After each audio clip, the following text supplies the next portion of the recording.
Hi dear friends, ഇന്ന് ഒരു non വെജിൻ്റെ ടേസ്റ്റിലുള്ള ഒരു വെജ് റെസിപ്പിയാണ് സോയ ചങ്ക്സ് ഉലർത്തിയത്.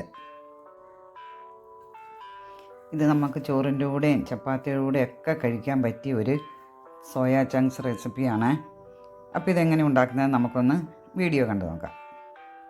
100 ഗ്രാം സോയയാണ് എടുത്തിരിക്കുന്നത്. ഇത് നല്ലതുപോലെ ഒന്ന് കഴുകിയെടുക്കണം. ഇനി നമുക്കിതൊന്ന് വേവിച്ചെടുക്കണം. അതിനായിട്ട് ഞാൻ കുറച്ച് വെള്ളം അടുപ്പത്ത് വെച്ചിട്ടുണ്ട്. വെള്ളം തിളച്ച് വന്നു. ഇനി നമുക്കിതിലേക്ക് ഈ കഴുകി വെച്ചിരിക്കുന്ന സോയ ചങ്ക്സ് ഇട്ട് കൊടുക്കാം. ഒരു 4-5 മിനിറ്റ് കൊണ്ട് ഇത് നല്ലതായിട്ട് വേവും. ഇടയ്ക്കൊന്ന് ഇളക്കി കൊടുക്കാം.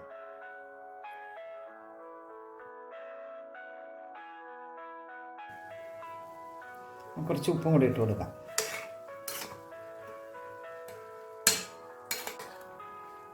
നല്ലതുപോലെ വെന്ത് കിട്ടിയിട്ടുണ്ട്. ഇത് നമുക്കൊന്നൊരു അരിപ്പയിലേക്ക് ഒഴിച്ചെടുക്കാം. എന്നിട്ടൊന്ന് തണുത്തിട്ടുണ്ട്. ഇച്ചിരി വലുതാണ്, അതുകൊണ്ട് നമുക്കിത് രണ്ടായിട്ടൊന്ന് മുറിച്ചെടുക്കണം.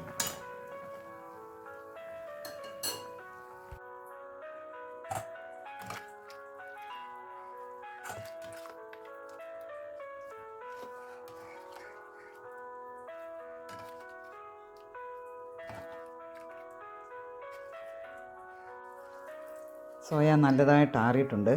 ഇനി നമുക്കത് നല്ലതുപോലെ ഒന്ന് പിഴിഞ്ഞെടുക്കാം.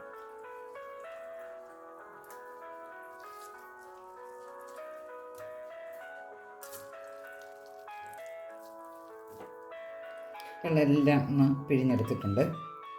വെള്ളമെല്ലാം ഞാൻ പിഴിഞ്ഞ് കളഞ്ഞു. വലുതെല്ലാം ഞാൻ രണ്ടായിട്ടൊന്ന് മുറിച്ചിട്ടിട്ടുണ്ട്.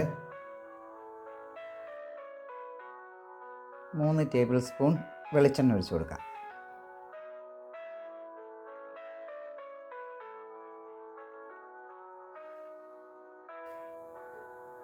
ഒരു 1/2 ടേബിൾ സ്പൂൺ കടുക് ഇട്ട് കൊടുക്കാം. കടുകെല്ലാം നല്ലതായിട്ട് പൊട്ടി 3 വറ്റൽമുളക് കൂടെ ചേർക്കാം.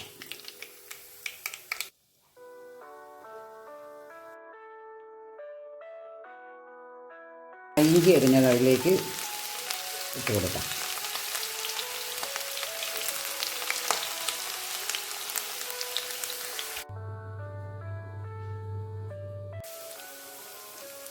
വെളുത്തുള്ളി അരിഞ്ഞത് കൊണ്ട് ചേർക്കാം.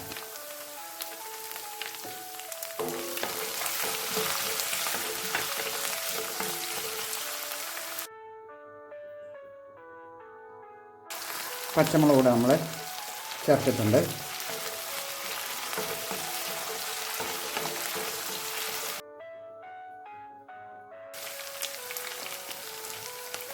ചെറിയ ഉള്ളി അരിഞ്ഞത് അതുകൂടെ ചേർക്കാം.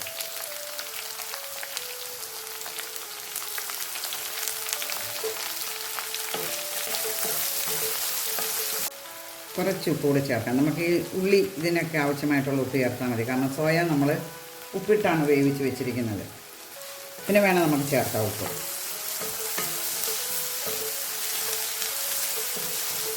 നല്ലൊരു ഗോൾഡൻ ബ്രൗൺ കളറാവണം.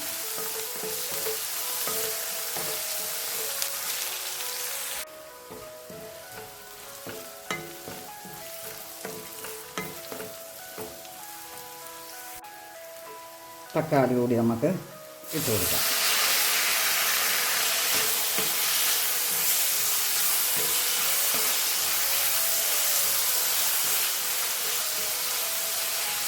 ഇപ്പം എല്ലാം ഇത് നന്നായിട്ട് വഴറ്റിയിട്ടുണ്ട്. ഇനി നമുക്ക് പൊടികളൊക്കെ ചേർക്കാം.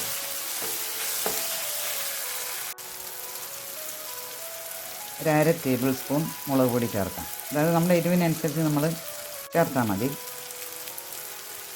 1/2 ടേബിൾ സ്പൂൺ മല്ലിപ്പൊടി കൂടി ചേർക്കാം.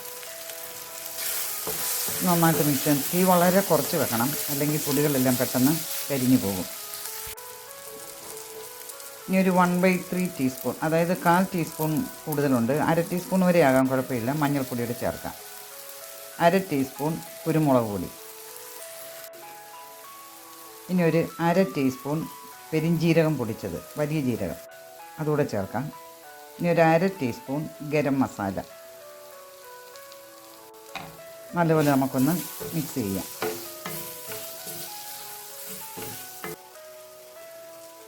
ഇതിലേക്ക് കുറച്ച് വെള്ളം കൂടി ഒഴിക്കാം.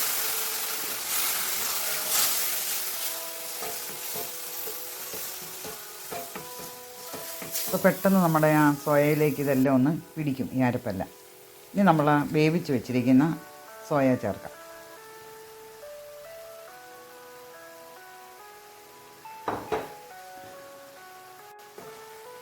നല്ലതുപോലെ ഇളക്കി യോജിപ്പിക്കണം.